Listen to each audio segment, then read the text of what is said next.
जय भीम नमो बुद्धाय साथियों। अगर आज का सॉन्ग है, अगर सॉन्ग अच्छा लगा हो तो एक बार कमेंट में जय भीम जरूर लिखिएगा। सॉन्ग है संविधानवर चलेना, संविधानवर चलेना, माता भीमा के लालनवा संविधानवर चलेना, माता भीमा के लालनवा संविधानवर चलेना, संविधानवर चलेना, संविधानवर चलेना, माता भीमा के लालनवा संविधानवर चलेना।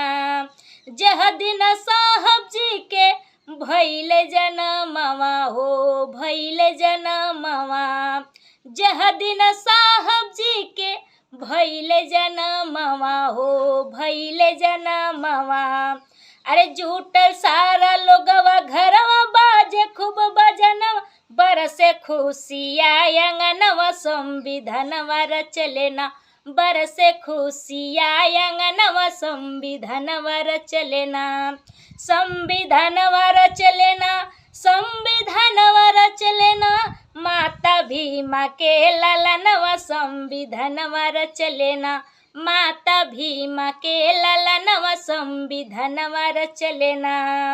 जह दिन गइले साहब पढ़े पढ़ैया हो, पढ़े पढ़ैया, अरे कमर में न घुसे देले पापी बेईमानवा, सही के सारा अपमानवा संविधानवा लिख लेना, सही के सारा अपमानवा संविधानवा लिख लेना, संविधानवर चलेना, संविधानवा लिख लेना, संविधानवर चलेना, संविधानवा लिख लेना, माता भीमा के लालनवा संविधानवा लिख लेना, माता भीमा के लालनवा संविधानवर चलेना।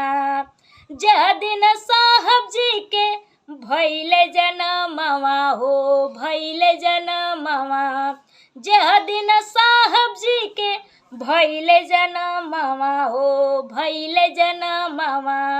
अरे जुटल सारा लोगवा घरवा बाजे खूब बजनवा, बरसे खुशिया अंगनवा संविधानवर चलेना, बरसे खुशिया अंगनवा संविधानवर चलेना, संविधानवर चलेना, संविधानवर चलेना, माता भीमा के लालनवा संविधानवर चलेना, माता भीमा के लालनवा संविधानवा लिख लेना।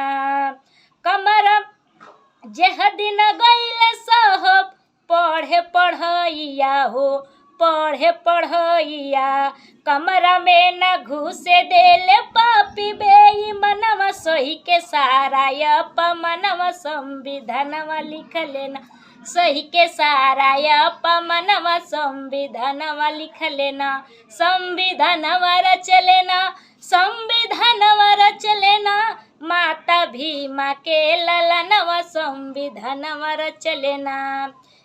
तो दोस्तों, अगर सॉन्ग अच्छा लगा हो तो एक कमेंट जरूर कीजिएगा। जय भीम नमो बुद्धाय।